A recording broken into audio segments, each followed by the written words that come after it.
Hello বন্ধুরা, কী অবস্থা সবার? আজকাল অনলাইনে একটি নাম খুব বেশি শোনা যাচ্ছে, সেটা হলো রাসেলস ভাইপার। তো এই পর্যন্ত বাংলাদেশের 28টি জেলায় এটার অবস্থান জানা গেছে। তো চলুন জেলাগুলো কি কি জেনে নিই।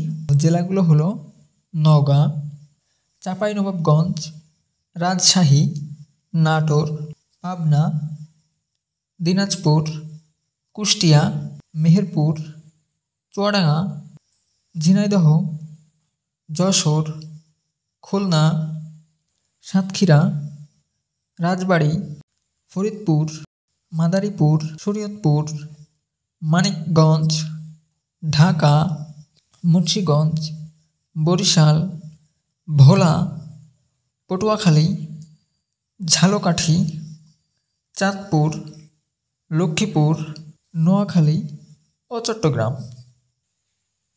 নেক্সট ভিডিওতে আমরা জানবো কতটা মারাত্মক এই সাপের দংশন। সো ভিডিওটি দেখতে হলে অবশ্যই চ্যানেলটি সাবস্ক্রাইব করে বেল বাটনটি অন করে রাখুন, তাহলে ভিডিওটি আপলোড করার সাথে সাথে আপনি নোটিফিকেশন পেয়ে যাবেন। আর আপনি যদি ফেসবুকের মাধ্যমে ভিডিওটি দেখে থাকেন, দয়া করে ফলো করুন।